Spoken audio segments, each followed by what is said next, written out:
We are good to go. All right. So I'll kick things off. Thank you everybody for being here tonight and online. So this is our Counselor Corner Live. So for those of you who have not been to one of these in the past, essentially it's really a free-flowing discussion where we want to hear from the public and have a conversation about any concerns you have on a given topic. So tonight's topic is around traffic and transportation. And when we did our survey last year to the public, the number one issue that came forward that the council or the town needs to focus on over the next couple of years is traffic and transportation. Thankfully, we have a couple of members from the transportation committee here, which is a committee that is an advisory committee to the council that works on different things related to traffic and transportation in the town. A couple of things I do want to just share and highlight that they're working on, because again, I think it will be good tonight to get some feedback from this group as we endeavor on some of these projects. One is this past year in our budget, the town council approved funds to proceed doing a townwide transportation study. So the last one we did, I think, was maybe about 15, 20 years ago.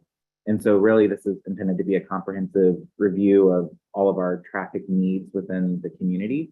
And so there's a great opportunity as we're starting the process of developing the requirements to get feedback from the public on what are the types of things that are of concern to you that we can figure out how do we include that as we develop the master plan going forward. So that will really become similar to our comprehensive plan, a road mapping guide to the town for making decisions over the next 20 years as it relates to traffic and transportation. So I think that's pretty exciting. Another thing that the committee is working on, just to make sure that there's more awareness of all the different traffic improvements and things that are happening, is creating a web page on the town website that lists all of the things that the town, the state, and the developers are doing within the community. What's really interesting is sometimes a lot of the projects that you might see may not be town driven. Some of them could be by the state, or a lot of times with developers, when they get traffic movement permits for their big developments, will be required to make certain changes within the community. And those aren't really things that the town manages or controls. But when you see them happening, you might be like, well, you might call town hall and be like, what's going on? I didn't hear about this. Well, a lot of that's on the developers. And a lot of times when it comes to those types of things, they're not bound by a specific timeline. It's more of a general, you must do these changes by a certain time period. So I will say you probably have seen a lot in the paper or heard a lot about the Downs traffic movement permit, which is, a permit that, the town partnered with the Downs, with the state on to really identify 37 different intersections that needed enhancements or improvements to support, either safety related issues or, issues to help with the flow of traffic. And so again, there's all kinds of variety within those 37 specific intersections. And that is one that is very time bound, where there's a plan over the next 5 years, I think, for all of those 37 improvements to get made. And some of them that we talked about last night are things that, the town has had plans to want to do, but we just haven't had the funds or the priority to do. But this is kind of a forcing mechanism that's requiring a lot of the developer to spend their time and resources on making the improvements. So some things that like those are really going to be more centered around the Downs with Payne Road, Haggis, and Route 1. So it's not going to address things outside of that area, but that's where a lot of those projects are going to be focused over the next 4 to 5 years.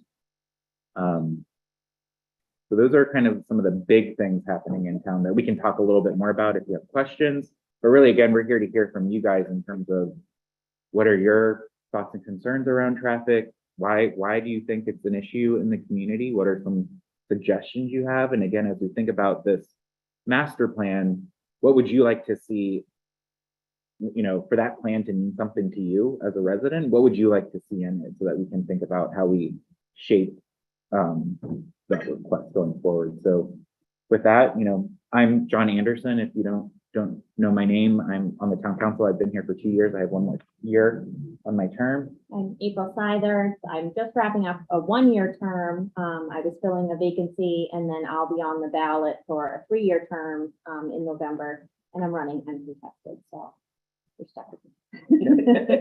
So with that, we will open it up to any comments, questions. There's a few people online, so Liam, if you see anybody raise your hand on Zoom, feel free to raise your hand there and we can call on you when you have something you want to share. Is it Denise? Oh, Denise, sorry. Denise Hamilton, 2 Rad Road. I have a concern with the new traffic pattern on King Road at Bend. I don't know if anyone in here on Zoom lives in that area, but I've witnessed numerous situations occur that's gonna cause an accident. I've seen people come down bridges, and because they can't take a left, they've gone over the island. They've gone north on Kane in the southbound lane and merged over to the right. And then the opposite, someone wanted to go into one of the places on the southbound side. They drove southbound on the northbound side. This is anywhere from cars to pickup trucks to commercial trucks. I'm wondering who made that decision on that traffic pattern? Because having lived in that area for numerous years, it seems that if they just block bridges off from Kane Road, so there's no access, and widen the mouth of bridges for emergency vehicles, for those couple of businesses there, would have, one, cost a lot less money and been safer for everyone in the area. And the other concern with how that is emergency vehicles. Because if those businesses on bridges need emergency vehicles, they have to come down. If they come down to the downs, they have to go straight through and try, and God forbid it's a ladder truck. I'm not sure they can make that hairpin turn onto bridges. And if they have to come down Gorham Road to Mussey to Kane, that's a longer way to get there. So I have some concerns with that whole area there. There's going to either be an accident, a road rage accident, because cars are cutting others off. I'm Chuck Barkley, 20 Inspiration Drive. I'm sorry. My name is Chuck Barkley. Are there particular hours of the day that happen? I've seen it during train time and on the weekends. I might have blocked that one.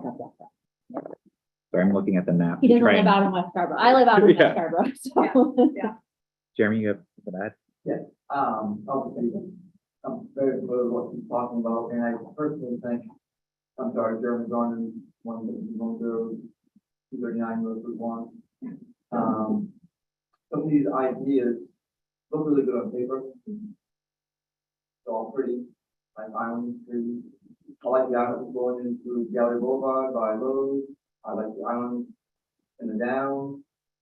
I'm all about areas in town like that have islands. There's nowhere else in this town we need to have islands in the middle of the road with trees. The idea was nice, but we don't have have an island palm trees that year round with really nice and flowers. This time of the year that it gets more of a use of flowers, traffic. The whole thing with Bridges Drive, it really kind of bothers me that it just seems to have been railroaded in place. The two I know that live in houses, one on this side of the main road, one on the other, that no longer just come and go as they want. They have to go take a left and they want to take a right and vice versa. I've lived in town all my life. I know how things work. And there's times of the day that coming out to the end of Bridges Drive and taking a left to go towards Shaw's, it's not the best route. It's just busy. Same thing if you're coming from Muzzy Road, make corners coming down and making a left. I mean, you can do it, but you're gonna be on your wall, right? I'm going to the island at the end of Muzzy Road. We don't need, it looks like we're gonna put some islands in front of Ron Ford, to get that to be like a friction. Asia, I mean, the asphalt was nice, but it's, you know, it's not stopping business, you know, and I feel bad for the people that have business in the Bridges Drive, where I do know they use a lot of, trailers to move equipment, and you can't always make that corner. I've had numerous conversations with Tom all about this, and I don't think years ago when the island went in down here on 114, people would think that years later we're gonna have a pandemic. And after that, when kids back to school, most of the kids not gonna ride the bus. These are all parents take the child to school. My wife gave one of them. Now we have an issue where we've got all these pretty islands down 114 that is making the problem worse. For society. You know, we want to do a traffic study, and I have no idea what it costs to do a traffic study. I don't work for NASA, but I do know that there's a lot of traffic in town, and you know, you have to study about it. You know, it's proven that there's a lot of traffic. There's a lot more people living in town now than there were 5 years ago. I have numerous customers, new people moving into town all the time looking for my services at my repair shop. I'm not against somebody coming to town, but I can tell you every time somebody comes to town, they get it one more time. So it doesn't take, you know, a lot of money spent to figure out we have a lot of cars in town. We only have the same amount of roads that we've always had in front of our main arteries. You know, Route 1, King Road. When I was a kid, that's when they built Highland Parkway. That was a huge improvement. Mhm. You know, we can do a lot in town, getting rid of some of the islands here and there to make traffic go better. And I'm not really sure about the whole thing down there coming off Holmes Road, which now, I mean, I used to be on a 2-lane road, now for a 6-lane at the end of it, but that's fine. When you take a left, it should be, you know, they should do a traffic study saying, you're in this left-hand lane, that is the main drag down here. The new lane that they've added from the down, that's going to skirt along the edge of where the two tops go, should just merge left. They've got arrows going this way. You don't have to go on left, you on right, going, minus one should be over here. It doesn't make a lot. I drove it for the first time today, They actually, just and painted it. they which that's is what they were even out there worse. doing, and I will It's wholeheartedly. confusing. And there, at one point, there is an arrow going this Oh, way, and then you drive about 50 feet, and there's an Yeah. arrow coming the Yeah, other direction. And I'm like, you know, I'm going right. I think I should stay in the middle. Yeah, you're not sure where to go.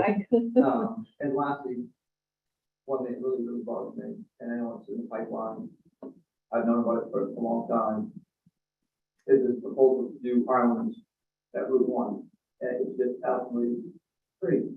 You know, my At dad, Oak Hill. I got control, he was on a couple of committees for a long time, you know, been in business, he was in business for a long time at Oak Hill. This is the time they wanted to make 114 one way and Black Point Road one way, which is going to show all the traffic up the east. Well, nobody wants that. You know, we have a lot of traffic to deal with, but we need to come to a point in time where we realize that the islands make it worse than facilitate the movement of traffic. You know, visually come out of Hampton Drive, there's a lot of times you can't see a car, you know, about the post office in the street. They look nice, but they're just not necessary.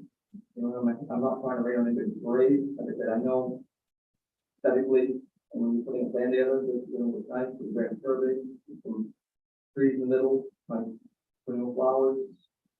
It's not the right spot, you know. How many people here know about the proposed islands on Route 1? My shop is up here at the corner of Oak Hill. This proposed island just before Bangor Stadium, the intersection, and then the intersection down in McDonald's, and then where my business is, with Snowville, there's supposed to be island going in almost to the plaza entrance on Walgreens, and with Black Point Road. There's times, you know, even with the 6 across the street, that's no longer any business, but it's still capital business.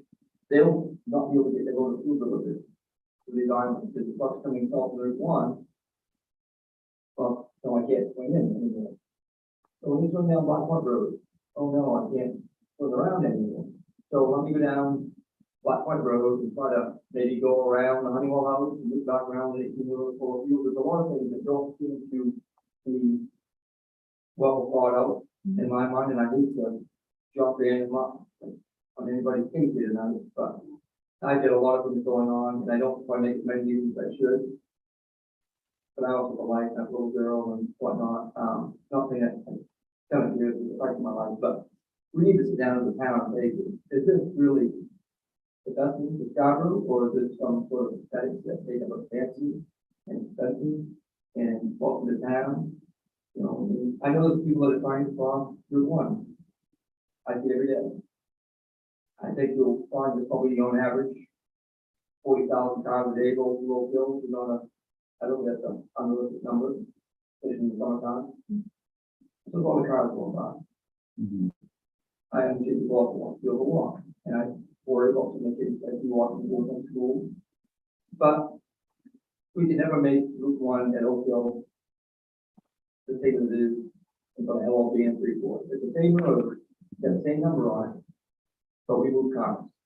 That's what Route 1 does, is they try to make the turnpike pedestrian friendly. You could probably do it, but it's not easy to say, you know, and we move a lot of cars, and many times we move to town, like I said, you know, I have nothing against anybody moving to town. If you want me to make a better life for themselves, a lot of them will go about the family, you know, I'm happy to be in town, but we can't get away from the fact that Route 1 moves vehicles, you know, and moves a lot of them. I think one improvement, and I'm sorry, I'm not trying to ramble on, one improvement I could say, I mentioned in the past, take on 114 and add the turn lane all the way to the entrance by the post office, across from high school. Move the cell phone pole back a little bit, we have plenty of room there, make that lane to go south of Route 1 all the way from like the post office up through the bottleneck's really bad, and it widens out my location, but you can't get enough cars, the traffic will back up before they go that right hand lane, so that will back up to the post office. And that people, they want to take a right anyway. So I'm turning in at 8 corners by Muddy Road, that would be phenomenal, man. People going straight on Muddy Road, goes up 40, so the turning lane, let 57 cars go right on 114, you know? And I know the town's doing a good job trying to improve infrastructure on 114, with gas line, and now the sewer main. Last I knew was supposed to be sidewalks from Maple Ave further down, great idea, nice little neighborhood. But don't put the island in the middle of it, you know, I think the island's making things worse, and we can make traffic flow better, you know. So is it safe to say, Jeremy, that one of your biggest concerns is really allowing for, like, if we had to prioritize traffic flow and making smart decisions that allow us to better absorb the growth that we're seeing, and making sure that, again, we're not putting in things that are like aesthetically pleasing, but actually inhibit the traffic flow.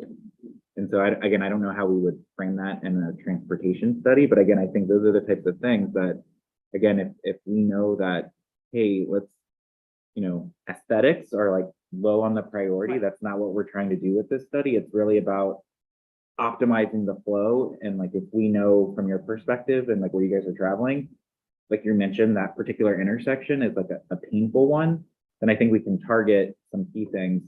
One of the things I do know, just to respond to, I think, your comment and some of your comments about some of the stuff, like my understanding is, you know, we did a Route 1 corridor study at some point, and a lot of that was done by a lot of people smarter than me when it comes to traffic movement and engineering. And so that is actually on the town website. That kind of probably provides a little bit more of the rationale. But I mean, to your point, what's in paper and then what's in practice may not always come to fruition. And I think it's important that as we're making these changes, like some of the stuff that I'm hearing, I haven't experienced it yet. It like really doesn't make sense. And again, some of that might be the project is still in process. My understanding, last time I drove through there, they're still doing work. So it might just take time for them to get it right. But if it's not right, we need to let them know so we can fix it. And then again, I think I would say, you know, for that bridges one, you know, again, like some of this stuff, I think when I opened and said why we made some choices about certain things, some of them was for safety reasons, right? And so that's where the intent maybe for bridges wasn't to allow traffic flow. It was really intended to prevent accidents. Trying to make that. Yeah, which may be like because they identified that as a high crash area. Right. I don't know if that was the case, Yeah. but I'm assuming there was some rationale as to why. But again, the traffic flow now is creating more danger. So it kind of did the opposite, I think, of Right. what was But probably if you intended. come down bridges and you can only take a right, Mhm. you're coming to the traffic light at Holmes. Yeah. Or just go straight down Holmes, because you're gonna bottleneck. Right, people just You need know, to learn the new Costco traffic. and- Yeah, and that'll Right. take time. It just didn't see, and then you've got 2 lanes, 1 lane, 2 lanes to 1 lane. Mhm. I mean, it's just, there's gonna be a bottleneck, especially when Costco gets in there. Just 1 second, we're getting some feedback, Liam, that we're really hard to hear, that the owl's not very loud. I don't know, Is that it it, may just Somewhat be of the it, nature of yeah, the. it's the Yeah. nature of it. Okay. It's, can people hear you okay? It's just that private commentary part of that. The comment is, that we all sound quiet. yeah. Okay, right. We do have a, Yeah. we do have a question online or a comment online. Do you want to go to Mr. Gates? Sure. Sure, and then we'll come to you. Hi, can you hear me okay? It's Marvin Gates at 423 Black Point Road. If it weren't for Jeremy, I wouldn't know what traffic is in Scarborough. He keeps my old truck running. Couldn't really hear very much of what you said there, Jeremy, because you're in the back of the room. But it only emphasized my one small point, and that is when you're online, you don't get obviously the feel of the place or the vibe in the room, so to speak. And therefore, my request is to have both of John and April, and then I see a member of the transportation or a couple of members of the transportation committee there. I'd be very interested in sort of a higher level understanding of what you guys know and what you're thinking. I appreciate allowing, me to say, please do something, don't grow first and then manage traffic second kind of thing. Do the opposite, but that's really all my 2 cents are. And otherwise, I'm driving up Black Point Road to Route 1 all the time, and that's a crapshoot, as far as what you're going to find. But can there be some discussion, and I'll stop, about what the experts know as far as what the issues are, along with everything else going on in the meeting, please? Thank you.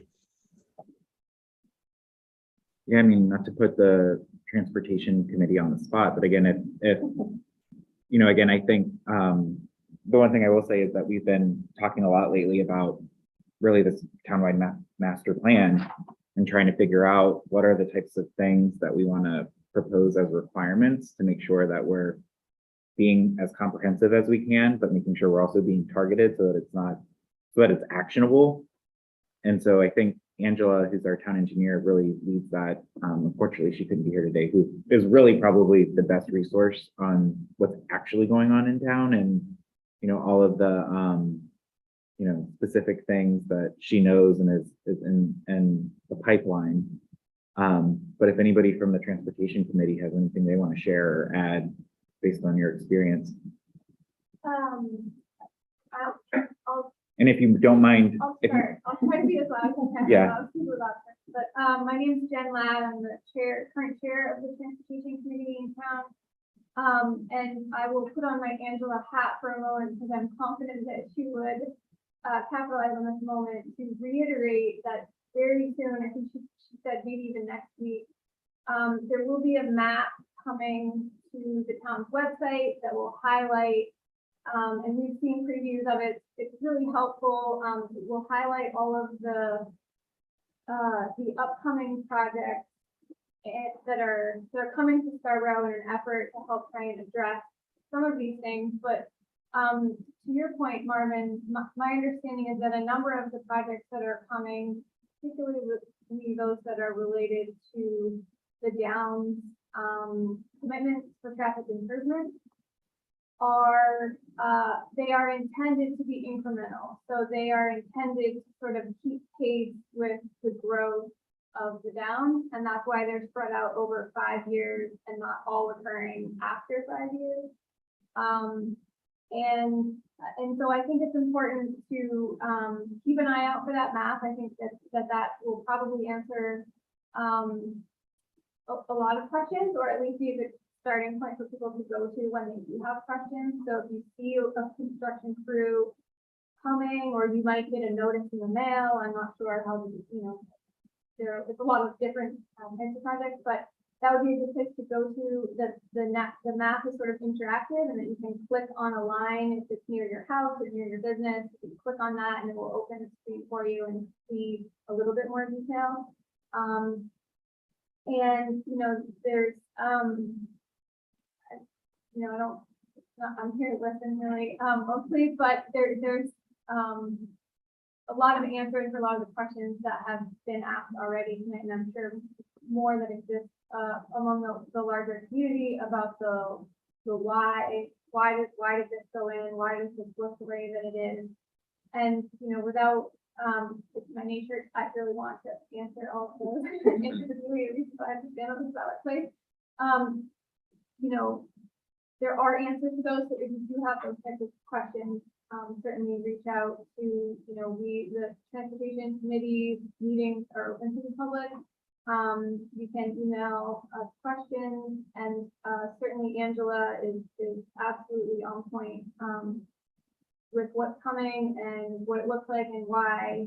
And then, certainly if there are concerns about something that has been put in that that is, in your opinion, not working properly or creating another issue or something like that, she would be a good resource for that. She would offer that too, so I don't hope I'm not Nope. putting her on the spot incorrectly. But I also would remind the community at large that the master plan effort that we're talking about is very high level. And we're looking for, that effort is going to be better based on the, more feedback that we get that goes into it. And so, again, simply my understanding of that is that, we're looking for types of priorities.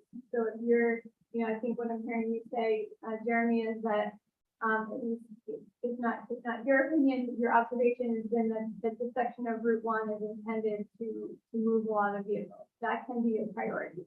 Other people may come forth with different priorities or a different vision for that, for those intersections and the segments of roadway that we have. Because you're right, we don't have a lot of new roadways. We're probably not going to build a lot more new roadways just because everything else is sort of built out already. But so that, communication from the community back to town staff ultimately about what you would like to see is really valuable. And it may take a while for for you to see something physical as a result of that. It's probably a long while. A master plan study is just like the first step in what could be a very long process, but I would just urge everyone to take that to heart and understand that, whatever you're chiming in for your community now will play out, down the road, and that's really valuable. And so if it's a big vision type of thing, that's important. If it's a smaller,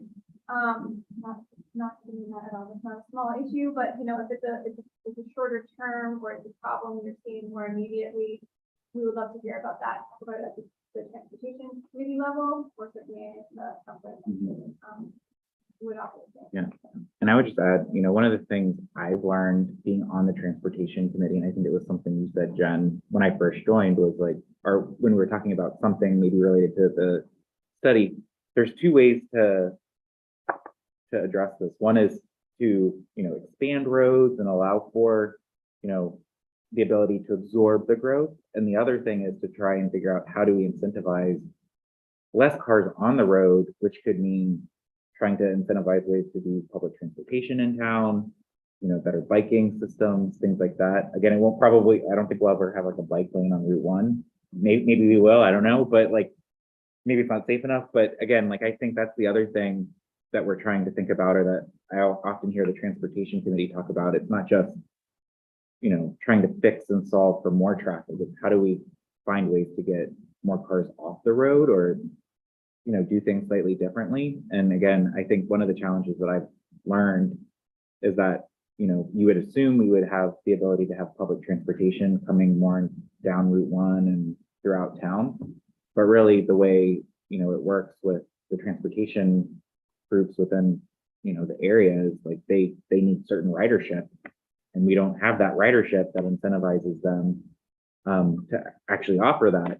So again, the town could in the future explore, you know, funding something, but again, that would be a cost to the taxpayers. But again, that's something that, you know, could be an option of like, hey, if the taxpayers find this to be a problem, and one solution could be funding some sort of transportation with the transportation providers in the area, that could potentially reduce traffic to some degree, right? I don't know if I'm saying everything correctly. I would agree, and just offer that, along the same lines, you know, there are parts of our network that any amount of growth is going to be felt immediately because we are sort of at capacity. There are other parts of our transportation network that have a little bit of room to grow, and others that have much more room to grow in terms of absorbing volume. And when I'm saying that, I'm really talking about car volume. We could absorb other modes, probably more easily. But you're correct in that the transit program or transit provider is going to be looking for density of people, density of ridership. It's not worth it for them to come and pick up one person or maybe stop for no people, but they, you know, they have all their own metrics, and they're looking for density of development, density of people, and desired places, you know. And so we have the opportunity to, I think, look at growth in those areas and encourage growth in those areas where it can be absorbed. And then also to focus growth on areas that would be great contenders for transit down the road. That is, you know, you need, for transit to be successful, again, my opinion, you need the infrastructure to support it, roads, bus stops, that type of thing. But you also need a culture for that, and neither one of those things happen. And so I think the master plan actually is a great place to begin taking a look at that, and having conversations about what maybe that might or could look like for us. Yeah, that's also another, like Jen just kind of hit on another thing that I think the committee has talked a lot about for this study, which is, you know, there's different places that, you know, I'm going to call them hotspots where are bad today and are not positioned for growth. And so what do we need to do there? But then part of this study really needs to look at, maybe there's some areas that are okay right now, but which ones are at risk, so that we can plan ahead as opposed to wait till, you know, it's a problem. And so I think those are the types of things I personally would like to see and have shared as we work through the requirements, is like understanding the landscape and knowing where our biggest risk areas for traffic in the future. I think we already have a good sense of what our current hotspots are. And again, I think that's where a lot of the projects are planned right now. But again, it's a multi-year effort to address those, so they won't be felt right away. Yeah. Hold on, Yeah. I want to touch on something Okay. you said, and then I'm going to go to Mr. Hayes, because I told him I Okay. would go to him next. So just really quickly, you mentioned that, you know, one strategy for reducing, or mitigating or managing the traffic is to actually reduce the number of cars too, like that, there is that, aspect of the conversation. And I know that we've been talking about how much synergy there is between a lot of our committees lately.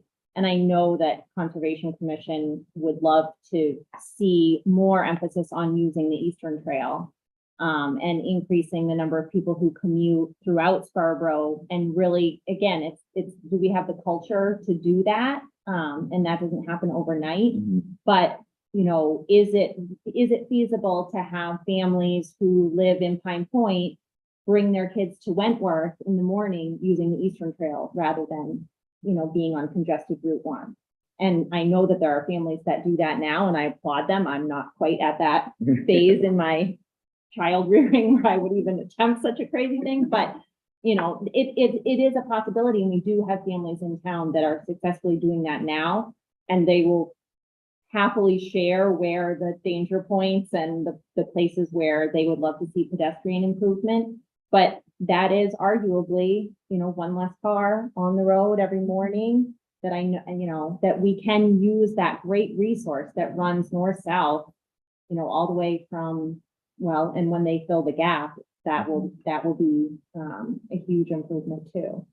I And think, so there is that piece of this conversation too. I think that was something that the committee also talked about, which was, you know, in that vein of like, how do you create a biking trail system that ultimately gets people safely to Eastern Trail? Because for a lot of Right. people, there's not a safe path, or Right. for some people, there's definitely not a safe path. And so, again, as we make road improvements or do things, Yeah.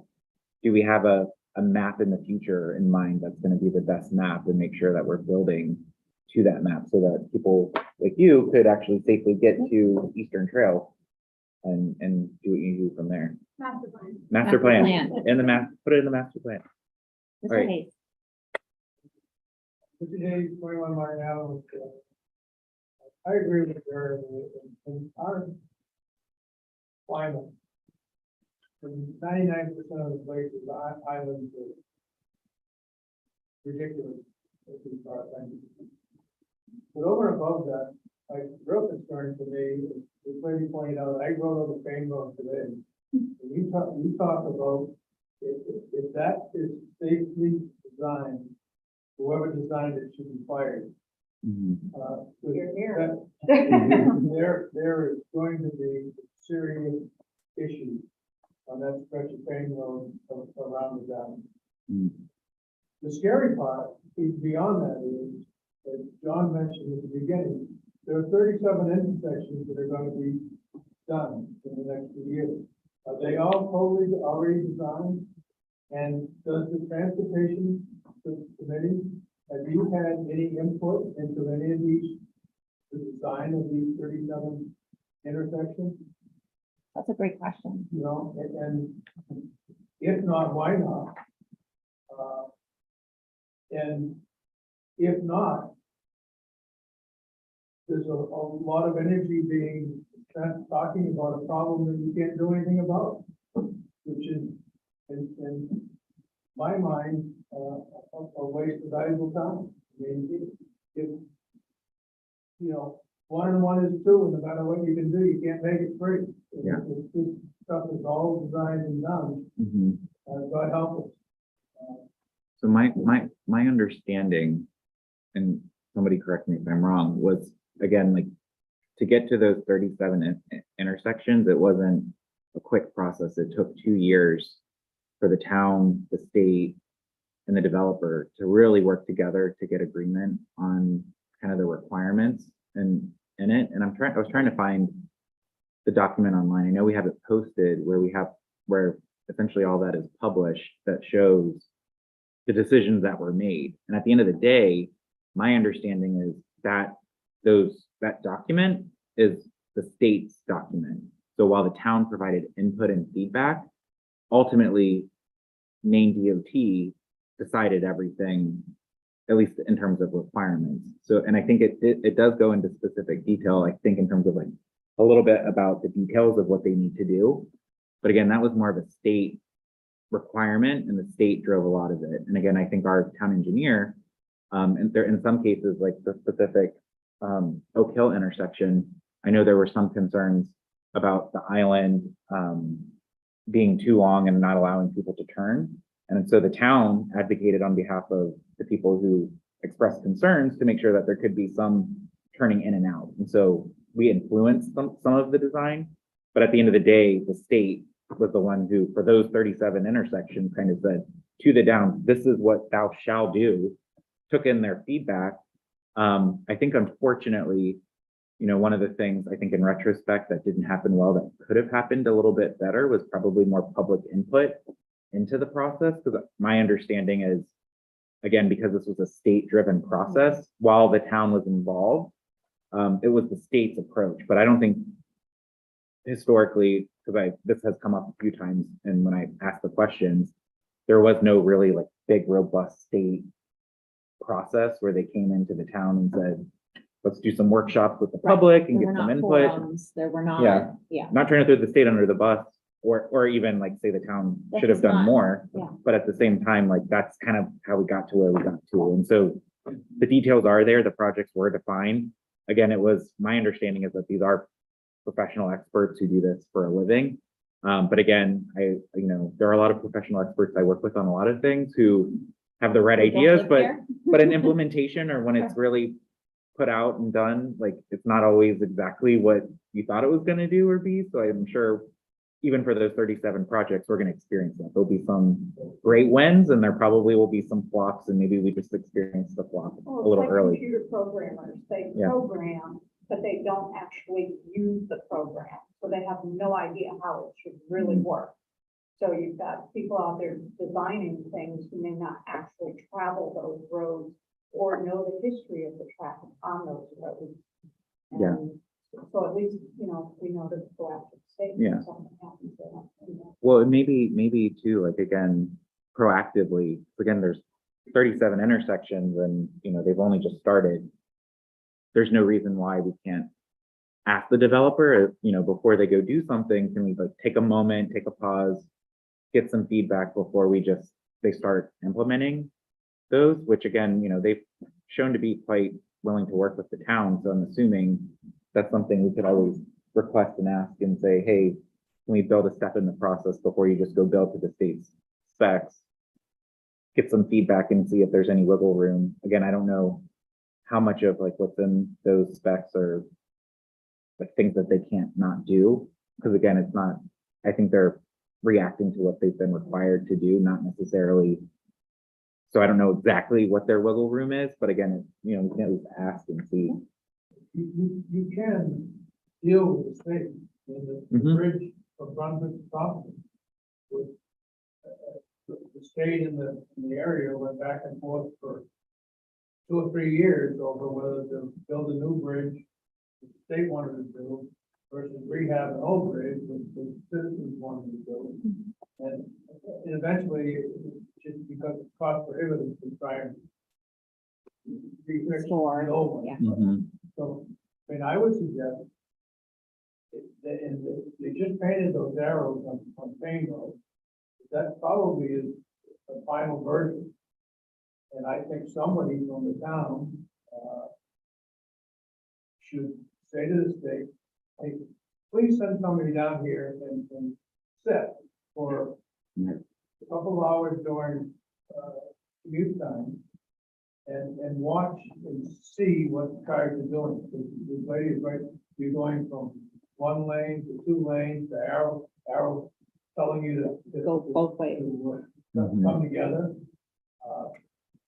I think a real productive avenue would be to say, hey, somebody please explain this to us. Mhm. I gotta say, I've never seen those 2 arrows anywhere in town. I chalked it up to just needing to learn the traffic pattern. And it's also still confusing because there's cones and construction workers. And so it's not like the wide open view of what the final project is going to be. And so today, while I was like slaloming these silly arrows, I fully acknowledge, I was It's surprised not by, Murder. but I also realized that it's not the Yeah. full complete project yet either. So I do think you're right, like, what is the town and what, as a council, like, when the state makes these decisions, what is the recourse or how are we going back to them to say, you made this recommendation, it's not working, like, you guys need to fix it and hold them a little bit accountable if they're making choices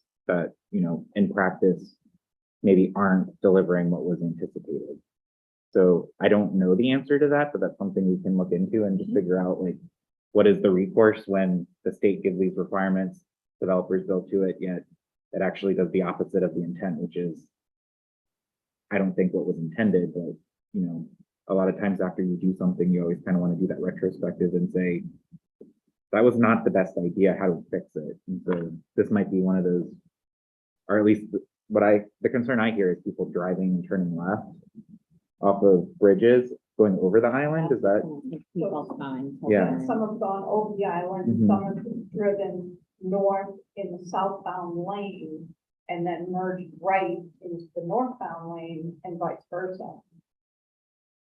There's not really signage there, and there was signage Yeah. doing the work, saying bridges closed, and I found myself one morning, 30 years going to work. I know, on Oh, autopilot. bridges dry. Yep. Like, yeah, my God, it's back to- Oh, Mhm. and then they do a U-turn at Scarborough Downs Yeah. and get stuck in the intersection and have to back up and Mhm. get in. So I don't, go ahead. I would say, that what I'm hearing is, you've got a new traffic pattern, the signage is not out. Mhm. People need to be aware that something has changed, and so anybody who comes to that intersection needs that. I don't know, flashing lights necessarily, but some kind of signage Mm. that keeps it clear. Payne Road is a nightmare right now. Mhm. And if you had better signage that said, this lane or something restricted, you'd have a better idea. And I understand that the situation is still, I'm for Berkshire, I live, on Inspiration Drive. And that whole getting into all the stations, everything is good. But I do know, and Jen, correct me if I'm wrong, state had proposed those white posts rather than islands, along here. Oh, wow. And so the islands were kind of Compromise. a compromise. So, Double line, breaking the line. What's wrong with that? I think it's, and I don't know. There's not much room out there. Right, the state probably, and I don't know, it may be the state. Yeah, I They think were trying to some of the, restrict the number of turns, because when you have to turn, traffic's going to flow up behind you, so what's gonna happen? We've got a limited resource roads, and we've got an increasing volume, it's like trying to put too much water in a small pipe. How do we back that up and not have a pipe burst? Mhm. I don't know that there's a perfect solution, but I would add to John's comment, we need to take the feedback and learn from it. We may not be able to correct some of the things that are already done as well as we might, but what do we learn? What can we learn going forward to say, okay, we need to keep massaging this plan Mhm. so that it works better for everybody. One thing I'd like to add is looking out the window over here on one of the time examples that looks well, is that two lanes going north, two lanes going south, and it's divided, fairly wide in the middle, and that works nice right there along the section of Route 1. I would get one all the way to Highway Parkway that way. There's other businesses that make it tough to get in and out, this is doing illegal weekend. It works really fine. On the other side of the intersection, going up past McDonald's, and it goes off in Marketplace, works well, people going on the Maple Ave. The biggest problem we have is Oak Hill traffic line, people running red lights. Mm. So, look, I can go tomorrow in town and tell you, it was 2,500 cars that ran the red light, and I'm not exaggerating. I left 8 hardware, came up 114, our light was green, and this 4,000 gone. They know exactly how many seconds it is from one red to one green, etc. That doesn't mean you have to have a gate come down and give a red light. We have a lot of bad drivers, bad habits. People are in a hurry. Island's not gonna fix that. It's gonna make it harder to see pedestrians. And unfortunately, I think, it kind of bothers me that as a town, we elect people, certain people like yourself, to represent all of us, because we don't always have time to hear it. But then there's times where there's a project going on in town, and in order for that project to go through, you gotta do this. Well, that's got nothing to do with your project. The downs are down. I'm friends with all guys for down. They know I don't agree with everything, but I'm still friends with them. But that's got nothing to do with Oak Hill. Nothing to do at all with Oak Hill. Yes, there might be more cars coming. I think it's more impactful on the King Road section than the Route 1 section. I'm all about having buses. I have people coming to shop all the time looking for the bus stop. Usually right up time between us and Bangor, David. I would build a bus stop right there by my own pocket. If it was a good spot for it. All I'm gonna do is choke the traffic up even further, because the bus stop's going on Route 1, everybody coming from McDonald's and doing 45, not paying attention, now we got cars piling up. So that's not the right spot for a bus stop. Mhm. Otherwise, I'd say, yeah, here's $5,000, make it the fanciest, nice, capital bump up we have, make it so people go there, but that's just gonna make it work. Mhm. You know, if we're gonna public transportation, we need to make sure that they're taking people off the main drag. Yeah. You know, and if I say, all right, pick them up from the school. All kinds of parking, you just can't do it at 8, you can't do it from 7 to 9. 7:30. We don't have Mhm. room for that, you know, so there's a lot of, I know there's a lot of moving parts to it, but Mhm. it really bothers me that we've come to the point where the state mandated what needs to transpire based on this project is really not located near there, and this is what they want to have done. The people from the state point would, so it might not impact them. It looks great, let's do it. But when it's all said and done, you know, I don't want to spend 10 million, so we have islands, spending 12 million, taking the islands back out, to back to what we did, and not have to spend a dime. Mhm. It's no problem to take it all. I think, yeah, let it go, you know, I wish they could put down on 114 across from Hampton Drive, but, Yeah. you know, we've got a bigger school there than ever, another school behind it, more kids getting dropped off, give the parents an option coming off the Black Point Road. You don't want to send them all down Route 1 and then here by Town Hall and down over the hill, but give them more than just one option, the only option they got right down to the library, and that's problem, pretty nice. Mhm. Kim, was it Kim? Yeah, I really agree with the whole island thing, but, I do a lot of traveling in town on a daily basis. I live on, Drive, which is just over 114. And then I have a business down on Route 1 in the marketplace by Roseman. Mhm. So I'm doing the loop maybe 2 or 3 times a day. And I definitely experience the traffic right here on Oak Hill. I like to go to the gas station, the Big Apple or whatever. So I do that turn sometimes when I'm coming south, I'll make that turn in there. I would love to go to the other gas station, but you have to be coming up 114 or going south on Route 1. And it's hard to get out of there and you have to go south on Route 1. So, it's a challenge. There's a lot of traffic. And I mean, we moved here 10 years ago. And I don't think there was as much traffic 10 years ago. And since we moved here, we see so much development. And it seems like it's all happening at once. Mhm. And in the summer, it's worse. Mhm. Sure. The intersection down there by Rose Natural, I can honestly say, as far as running red lights, I see that a lot. Mhm. And honestly, one time I almost got clipped Mhm. because I was entering Route 1 and a car was coming. And I'm like, oh my gosh, but I see that so much, I don't know why the cops don't sit into the, Mark's Point over there and get it. But one of the issues that, I'm a little off topic here, but, one of the issues that I wanted to mention, which I've mentioned to John last night, is one of the things that, I've noticed in this area of Oak Hill.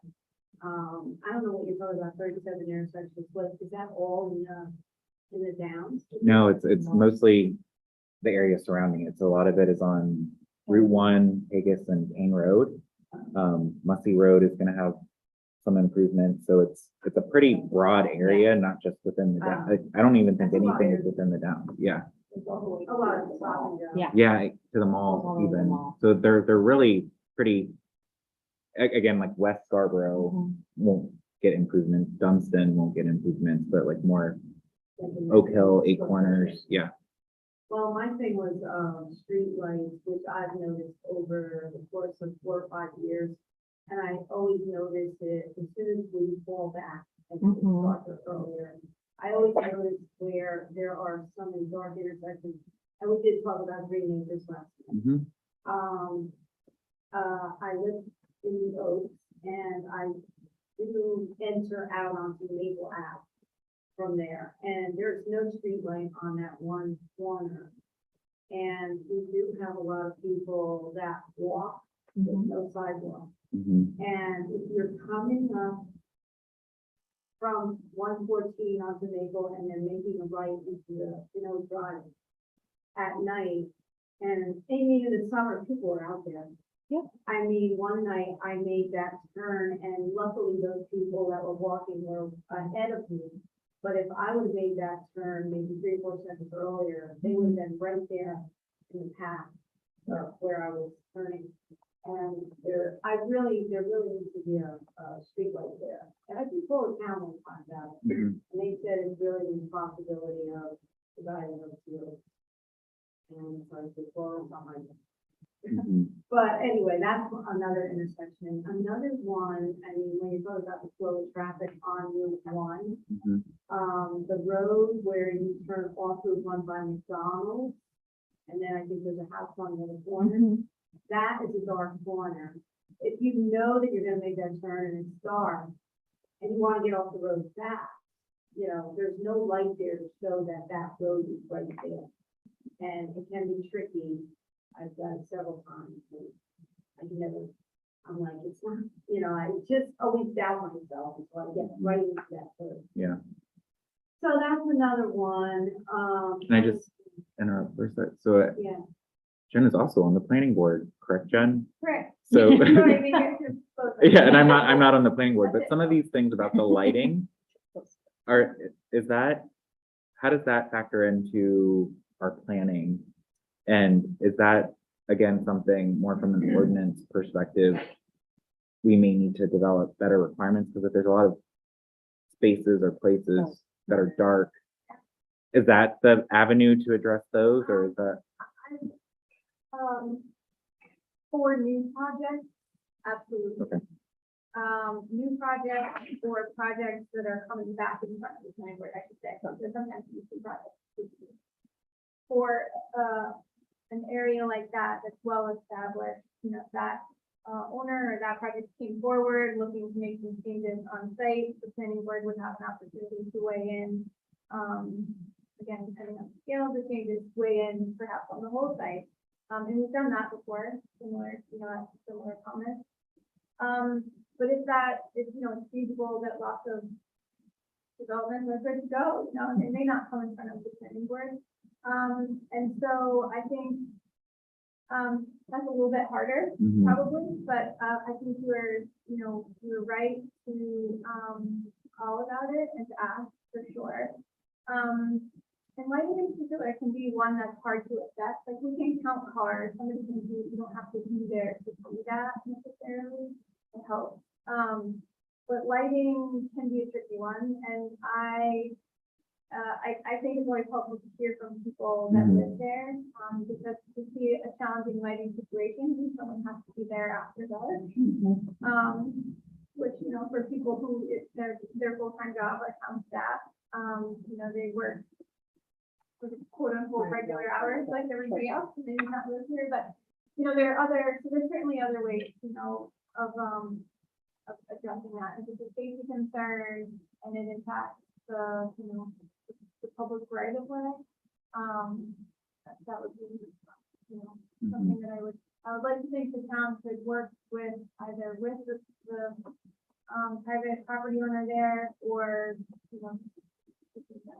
Yeah, and again, just when things like that come up, where you see a concern, Liam, the best course of action is to, I think you're starting to start with Angela, then chat. yeah, The thing I shared with you Yeah. last night is, the way we internally handle concerns about, the signage, whether it's speed limits, whether it's crosswalks, is really an internal committee that meets. Because sometimes it's a public safety issue, sometimes it's an engineering issue, a public works issue, and they do really a nice job, staff does a nice job kind of coordinating those efforts and getting consistent answers to staff or to residents rather about whatever those concerns are. It's a pretty comprehensive answer, I think. sorry, I didn't mean to interrupt you, but is there anything else Ken wanted to add? I know Noah had his hand up, and I don't know if there's anybody on the, No Online. one has their hand up. Okay. Kim, anything else before Noah? I guess not, I don't know, I just think that certain areas. There's a lot of Mhm. But I think lighting and safety, again, like I'm pretty sure in our survey, in town in general, that was something that came up pretty frequently as a concern, that maybe we don't have the best lighting, especially in neighborhoods and things. At night, yeah. Yeah, so again, as we do this transportation master plan, again, we can highlight and emphasize lighting as something. I mean, yeah, one people in town, yeah. Mhm. And I would say for me, as I'm, my eyesight is starting to get really bad at night, so like, I appreciate when it's light around me, so I can see better, because in the dark, it's just harder to see. I think it's harder, as soon as you fall back, I think you're all like, you know. Yeah. It's hard to adjust. Dark all the time. Yeah. Noah, you had your hand up? Or it is. Yeah, I guess for Noah and I, we continue to, I have a lot that I want to cover, all kinds of, different topics to grab whole, 25 first. Anyone else that, if I say something wrong, please, go against, correct me, but I won't know. We were talking about Cane Road, that's really the biggest, pet peeve of mine right now. It already is just off because we have dropline, not off the merge of dropline, when one would left hand to right hand has to merge, like, that's Mhm. right in dropline. Now, they're doing alternate merge, so there is no one lane that's correct lane to choose. Both cars do not have the right way, and it's done on purpose. They just do this top as well, they switch out a rock lane for alternate, so that running to the left lane, wasn't right lane going to the right lane, and everyone's right lane. That's it. They're trying to get people to zipper. Yeah. Wow. And so basically, Signage. yeah, but nobody's gonna be. I drive 196, Lewis traffic, and it's twice, I'm not gonna lie, they are not gonna say, and the same thing's gonna happen in Starbucks and you. So that was part of the area. The next thing I want to talk about is, it's really not acceptable to have even drop or all the in the community. The real issue is that in the road, it has to be converted, right, to 5-lane highway. Because, well, the intersection of Shaw and the intersection of Beach, they're already 5 lanes wide. So I don't understand why anybody in the right mind would say, yeah, we still need to punch these down to 2 lanes. Mhm. Obviously, that has significant reduction in cost relative to the line. There are no shoulders. There are no shoulders either for the south on Payne. So you really, if you're walking or biking, you have no alternative. It's been further than that. Yeah, I mean, that, Road, that's gonna be a tough walk, not gonna lie. Well, and then you have the telephone pole on the corner of Holmes Road and Payne Road, that if the bike is coming down, they have to come out and go around. Yeah. Why they didn't push that pole back? Well, I look at it, they went to work, and I think there's a light going onto these things, but if you look, that's the main line of power coming from, they run forward all the way down Payne Road, and then we have the light hook those, so that's gonna be a massive undertaking to move that pole, for the They wire, need to think about without that. cutting the power down everybody for 12 hours. I mean, it's almost like, oh crap, there's a pole here. Yeah. And certainly, I know they have to move it, Yeah. but it's a huge Oh, I amount of understand, infrastructure, you know? but they don't think about that. No, and I honestly think, and you, good point, from Highgate Parkway, it's 2 lanes, down to 1, Out to back to two. 2, and then, Down to 1. I Is that for the 1 So to actually, 2? I noticed that, there's gonna be people coming out of exit 42, Mhm. going into the alternate merge, they crunch down 1 lane, Mhm. and everybody wants to go down, back out, Mhm. into the right lane. I mean, it's so forward. I can't believe that. But, so I actually had an interview with a civil engineer company, and I talked to them about the CMP. They have people that work on roads. And he said, as long as you get it to work in a month, you are home free. That's what they do. They made these zippers or some fancy long where people will zipper them and work in the model. And so that's how we ended up with crunching down something, getting back out. And after down, there's another one. And you just find a way, so my next question really would be, what ways do you fund the wide main road into the 5-lane highway? I mean, then the reason I think you don't need those islands, instead of shared left turn lane in the middle, or perhaps you can, a regular left turn lane for a but how is that funded? It can be funded through a variety of mechanisms. You know, if we as a town made that our priority, you know, we have funds as a town for road improvements, and we could certainly take it on ourselves. We would just have to make that the priority over some of the other projects that, you know, have been developed, or, you know, the 77 work that's happening. You know, it could fit somewhere in our list of priorities. And I think we also probably, the one thing that at the town we participate in, that's a region-wide thing, is something called PACs. And sometimes they get state funds to support major improvements. And I know Angela has tried multiple times to try and get priority projects, you know, through that group. So I think there's other mechanisms through the state too that we might need to look at. I don't know how, because this is a specific part of Payne, but like, to me, I'm assuming it's, you know, a lot of people might get off of Route 1 somewhere to get on Payne to bypass Route 1 and get to different places. So there probably is a case to be made that it's a regional need, not just something for just Scarborough, because it's not a main road. So I think there's an option there that we can work through. I think a lot of this, like, I think this is the type of feedback. I wish Angela was here. I want to look in our CIP to see if there's anything that's kind of has that listed in there as a potential project in the future. But I think this is the type of feedback that she's hungry to get, so that she can prioritize major infrastructure projects that go into our budget. So that way, again, we can, through the budget process, prioritize these types of infrastructure projects and make sure that we're, you know, funding the right ones first. my hunch is that they wanted to allow the Downs TMP to play out. And so I doubt that this is high on anyone's list. Four Yeah. more years of improvement coming along, not necessarily along, you know, the map will show all that, but like Buzzy Road, Epstein Road, 114 Road, no, just kidding.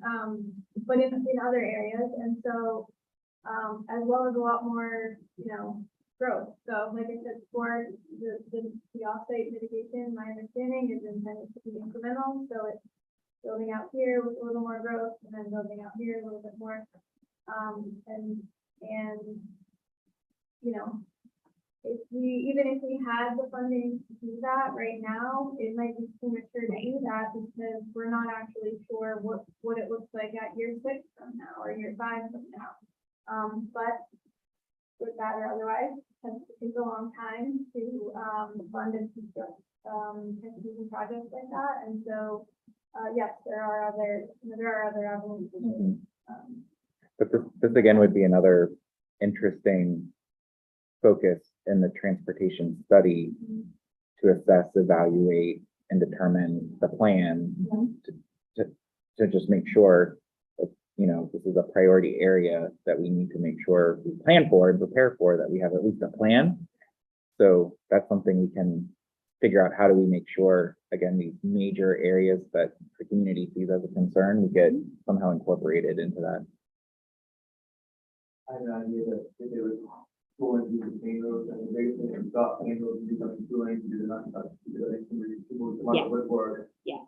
About not touch, flowing on the main road, Yeah. and 114, and eventually you end up in the marsh. Yeah, I wholeheartedly agree So with that's you, what I Jeremy. mean, and I honestly feel like there should be a wider bridge right there because if somebody's walking, The you know, cement pylon that you know, borders that is scary even in the car. and the same thing on 114, Yeah. and it's still straight up, but I know in my heart of hearts that this needs to say construction, dirt work, you know, earthwork, and then untouched, they're just not gonna meld all the others into them, you know. I think that would be a big obstacle. Exactly, lighting, I agree, this time the lighting, I think, I'm almost positive the light on Maple Ave going into Kendall, it might be burned out, but I'm almost positive the light there to be burned out. No. No, okay, that's I'll why go there. grab one. I have I've been quiet when I got the night phone and I put one of the light there, but if you put a light someplace and other people will say, I don't want lights in my neighborhood. So is that fine line? Or do I want to have a nice road that moves cars that don't There's have no islands? street lights on the street. Yeah, There's not. The new LED lights aren't very bright either. They just swapped the one out between us and our neighbor. Mhm. It's not very bright. And I think that's probably about the only light on our road. I think we might have a comment online. So we want to try and get to them. Hi, it's Marvin again. Marvin? Hi, John. I'm having a terrible time just for future references, hearing Noah in the back of the room and Jeremy. But at any rate, can't be there tonight in person. On a very low level, on Black Point Road, between Spurwink and Highland, they have just repaved. And the lines are down, are painted. I was out last week during that terrible rainstorm at night, and oncoming headlights, I was probably, I don't know what time, but not late at night, plenty of traffic. It was blinding. I had no idea where the road ended and where, and it was guesswork. And I realize there are many other things to take advantage of in this kind of meeting, but in a low-tech way, I'd like to suggest to have posts along the side of the road with reflectors on it, which will also help in snow and that sort of thing if you ever get caught out that way. But it's a serious problem in these, it's not lights, it's just reflectors on the side of the road, a suggestion. Mhm. And then at a higher level, John, I'm really following up your reply to my earlier comment when you talked about incentivizing less traffic. Mhm. I'm interested, briefly, and you touched upon some incentives, but I'd be interested in having a better idea of what those might realistically be. And my other higher level question is public transportation in Scarborough even a real thing or a possibility? To show my stupidity or ignorance, is there public transportation currently of any kind? And how realistic is it to really talk about it in the future? So there is some public transportation. It's not widespread, is my understanding. The one thing that was done, and I know different people have different opinions about the Downs, but GPCOG did a study and they looked at,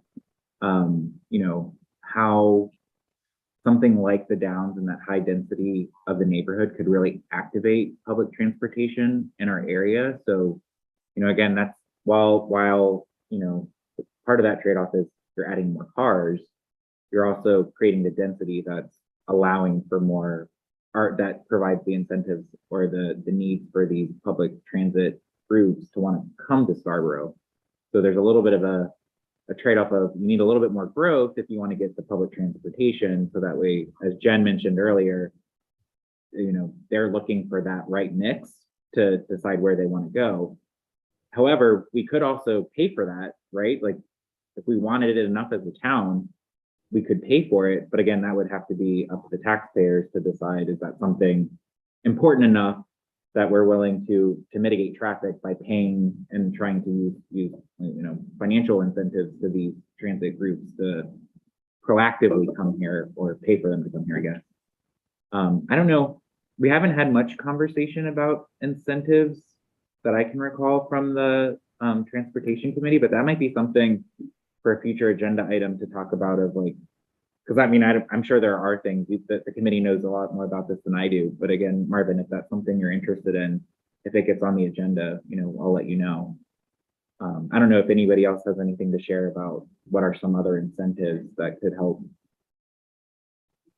So my idea for public transportation is, why not take a survey of people in Scarborough that work in Portland? Because who wants to drive into Portland Park, Mhm. you know? And I mean, why can't they just pay the bus fare? I mean, when you take public transportation, that's not free, right? Mhm. But, I mean, it's such an inconvenience park in Portland. I do temp jobs in there and I say, only if you're gonna pay for my parking. Mhm. And then I have a safe space to park. Right. But I bet you a lot of people would love to bus in from Scarborough. Mhm. Or even, I know from our Parks and Recs plan and just in general, a lot of the concern we've heard about from folks as it relates to traffic is really access to amenities the town has to offer, like at the beaches. Yeah. So again, is there a public transit thing, trolley system to help, Oh, yeah. in the summertime where, maybe if people would decide not to drive that day, but take Park the at trolley, school and park at yeah, home. park at Take the the, yeah, trolley. just something like that. Mhm. We must convince the people to go up to the crowd. Well, like, And as that's Jen certainly said, right, that's the, You have to, yeah, it's you a know, culture thing. Culture thing, yeah. Mhm. So I say, good luck with Yeah. I think a lot of times we think of it that way, like, in order for public transportation to work, we have to give up our car, or we need an incentive for someone not to own a car or not to drive a car. I mean, I think the reality is that, like, we actually don't, like, where do people live and work that use public transportation and choose not to use a car or own a car? It's really dense cities, and Scarborough is never going to do that. So, it's probably somewhere in the middle. You can think of people who bike a lot, well, most of them probably also own a car, or, walk here and there on occasion. And I think it's totally feasible to think that people would choose to take a bus for some activities, like the scenario that you just gave. I think it's a terrific one, where someone has a work engagement in Portland. I work in Portland. I would love not to have to drive today. And I actually looked into, there is bus service for the gentleman that asked, there is bus service in Scarborough right now. It typically runs up and down Route 1 at a minimum. It may run elsewhere, I'm not sure. But the fact that none of us know that is like, that's really, I think that's the headline there. And it's inconvenient. It's not convenient to take the bus. Not regular. Downtown, it's not regular, and or it takes significantly longer than it would to drive. And so until we make those other choices cheaper, easier, and faster than taking your own car, people are always going to choose that. Mhm. And when you make that choice, that's one more car on the road. And so, I think that, we all kind of have those little opportunities during the day. And I don't, I think it's unrealistic to dream about,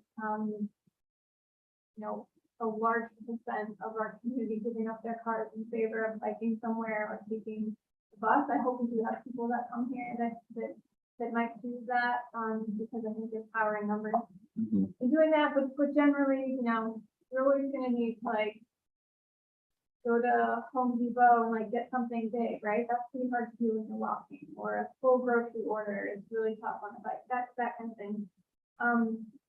But so I think, looking at those, I think it's a great topic for the transportation committee to brainstorming a little bit about incentives, and incentives can mean different things. It could be, maybe we probably think of financial incentives first and foremost. I think there's also some other ways, like, beach access is a great one. The incentive of taking the bus might be that you don't sit in the line getting into the beach for 30 minutes, in your own car. Maybe the bus or the trolley or whatever that looks like, just to be able to go in. So I think there's a lot of different ways, and I'll just reiterate that if people have other thoughts about that, we would love to hear them, or we'd love to have you come to a transportation meeting, like, really take it. Yeah. Well, and I think just because you offered that, like, again, for most town residents, if there's an issue that you care about, there's usually a committee of committed residents who care about it too, and are there to kind of help and also, bring ideas to the council so that we can make decisions and make stuff happen. So anytime, like I just highly encourage anybody to just reach out to the committees, go to a committee meeting. I know that I think Denise, you've been to one, you know, yeah, so yeah, so again, like I just want to encourage everyone. And again, even tonight, like, again, if you like this conversation or you're more interested, every year around this time, we open up for applications to join a committee. So if there's a topic, I think we might have 2 openings for transportation, maybe. So, Send it in. yeah, That's how I ended up on. There wasn't stuff. yeah, yeah, I'm nerdy about this stuff. yeah. Tuck? There's a sort of down, no pun intended, down the road, but there is the new people at a certain age who have homesteaded their property. There's after 10 years of ownership, there's an opportunity to free initial tax. Yeah.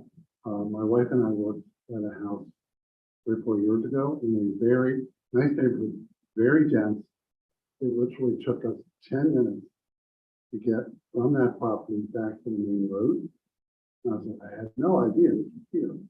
But for one of the things I think we threw out regarding to include in this study is the demographics, if it's available, in age ranges of population, because at some point, people who are at a certain age it's not going to be a good idea for them to drive, but they want to stay in their home because of this tax-free opportunity benefit.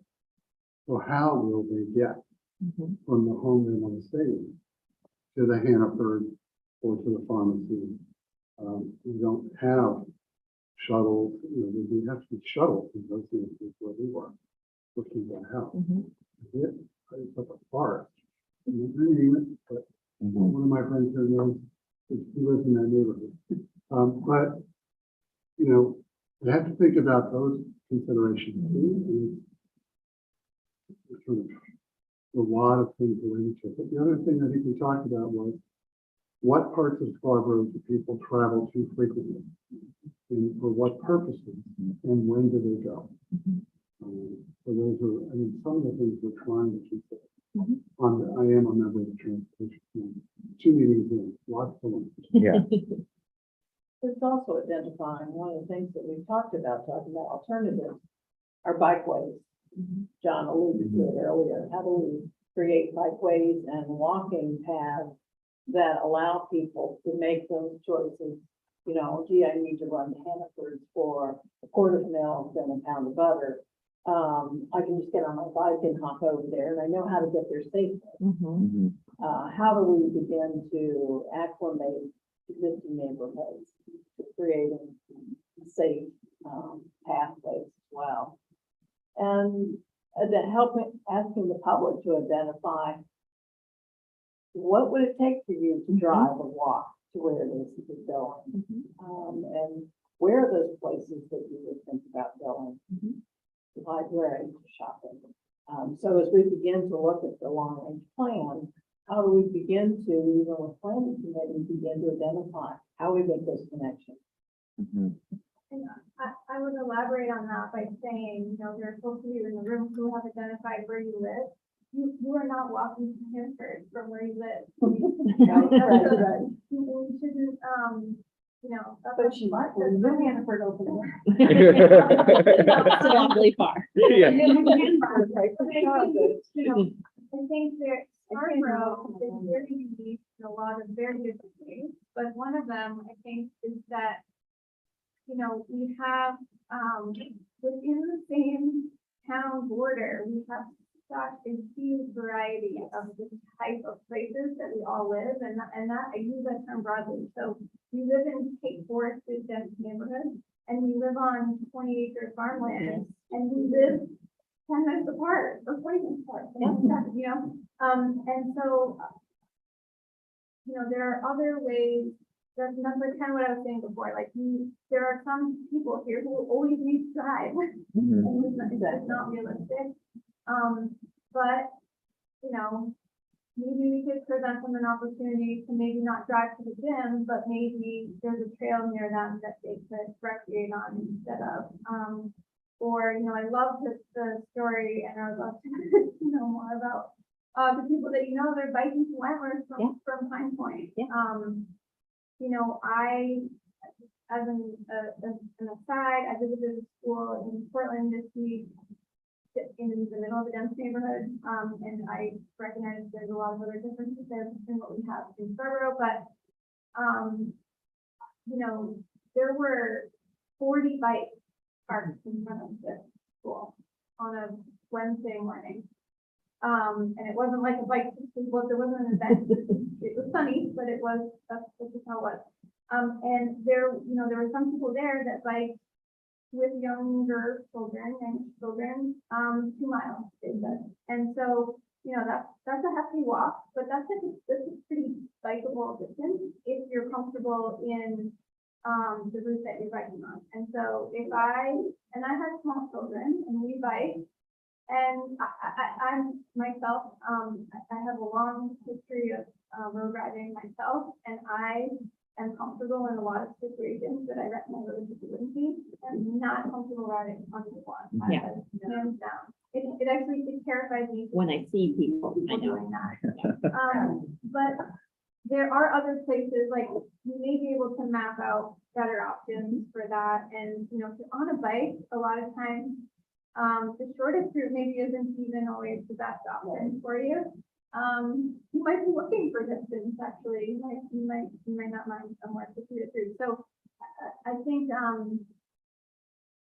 I hope that that's something that our overarching plan will look at, you know, not just, how do we move cars, which is also important, but how do we move people, safely, and how do we provide them the opportunities, both within their small little, like, micro neighborhoods, but also in and among our community as a whole, and recognizing that there are parts of that that will be difficult to connect through some of those alternate modes. But there's, you know, there are other ways to do it, and you know, the town in Scarborough, we have adopted a complete streets policy, which is available on the website, I'm sure. And again, in a nutshell, this is the type of language that encourages both the council and the planning board and people to come forth with projects in Scarborough to look at how do we design roads to accommodate everyone in whatever form they're traveling in. And that's commerce, and it's recreation, and it's regular everyday commuting transportation, everything.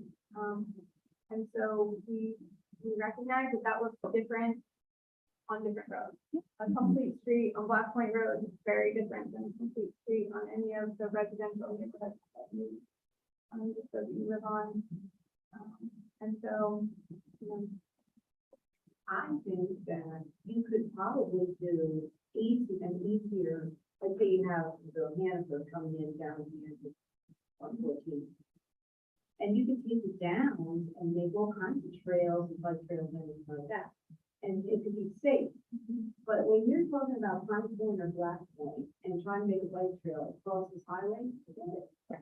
It's, there's context there. There's no way I would try it. Yeah, But I mean, you throw a pie on the other side of town where you could develop a safe trail, you know, and, I mean, I would start there before I would try this. and I will say, I don't know, I actually am not sure if this will show up on our transportation project map. But the Downs is incorporating a lot of trail work on throughout different parts of the project, and it's, as a member of the planning board, it's a piece that I always encourage. I'm always looking forward to seeing like where they're coming next with this commission, and it's something that I hope. I'm not sure what the right forum is for sort of advertising that more largely to the town, but it's really sort of like a quiet amenity, or I guess that's an amenity, you know, a feature that this project is really adding to our community. I just want to go back to another comment that Councilor Scyther said earlier about how, because we were having this conversation a little bit last night to mention complete streets, because we had Conservation Commission and sustainability. And again, it would be nice to maybe pull them into the conversation, especially as it relates to trails and biking, because I know one of the things I think we're going to hopefully focus more on as a town is you know, conservation of land. And part of that should be strategic to make sure it's contiguous to allow for trails. So maybe while today it's impossible for somebody in somewhere in town to be able to get on a bike and come, like, why shouldn't we aspire to try and make that as possible as we can? Because I don't want to say it's unlikely, but not impossible. So what can we do to make it possible? Master plan, yeah. Jeremy, you think, yeah. Yep. Obviously growing up in town, I know town from one end to the other, there might be a lot of people. And you here, there's been this Scarborough corner or Broadstone Road, being 22, and all the way up to, you know, 77, where it's going to look, we've got a huge amount of area. Yeah. We have a lot of stuff right here, no field, a lot of stuff to pay roads, but the thing I want to point out, you know, when you people still going through, it's a great area for people to bike. And honestly, if anybody's on Black Point Road and they want to cross Route 1, my 2 cents would be to go on Black Point Road and take a left on the Eastern Trail. And then I would cut through your neighborhood on Inspiration. That's what people neighborhood.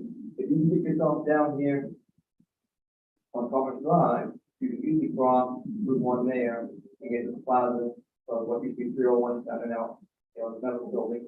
And you know, we're not too far from Sawyer Road and Sawgrass is in it almost, I don't know if it's not really connect road, it's right near the down, and then there's another road on the down to Highest Parkway. So it's not inconceivable to go from Prospect to Holy Gym on Highest Parkway, even right now, on a bicycle, if you know how to take the right path. I'm not saying people don't know, but a lot of people don't get out and say, what is this road go? One of the things that we were looking at is doing bikeways, maybe bikeway signage, so that people then begin to. Yeah. You know, I grew up, I can go. I lived here up in down when I grew up in Holmes Road, and back in the day, I was snowmobile from Holmes Road to Old Mill Road. Yeah. I can't now. I'm just saying,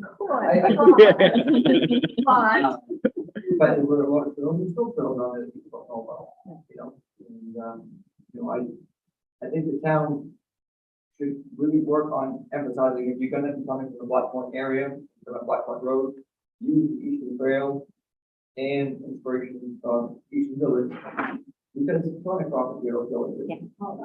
Take my journey. And I think the last thing the town needs to work on is a big master plan.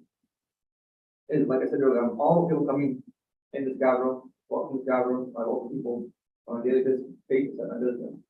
But let's not get the town so far from what it used to be that we lose something, you know, because everybody moves here to go away from the hustle and the bustle and the street lights and the buses. And that's what we're. And then they get here, oh, I want my street lights, I want my buses, well, back down there, where there is, or it could be up there or over there. But we can't get ourselves so far from what the town of Scarborough really is. We can still be a special place without it being, and there is already, I'm not sure if Marvin can still give me, there's only buses going by. I think the green line goes down and through the down, loops around, picks people up. I know there's buses that go in and out of Gallery Boulevard, people probably don't know about, that will shoot you over to the main mall and take another bus to go from there to Portland. It's the same thing as taking a bike from Black Point Road. If you don't know about the secret little pathway up Eastern Village, you think the only way is up over the hill and go into what it is. Yeah. So some of this could get addressed to your point, just through some education, just that help. Knowledge that people might not have, and, Mhm. you know, some signage. Yeah. Or just put on a flyer thing, check out the new way through Eastern Village to bypass Oak Hill. Would there be, Bicycle. and I guess to your question, another statement, Jeremy, I guess, would there be public interest in forming like a bicycle committee or group who would actually begin to identify some of those ways, map it out and work with a variety of people to say, okay, how, if I'm going from here to here, how would that work?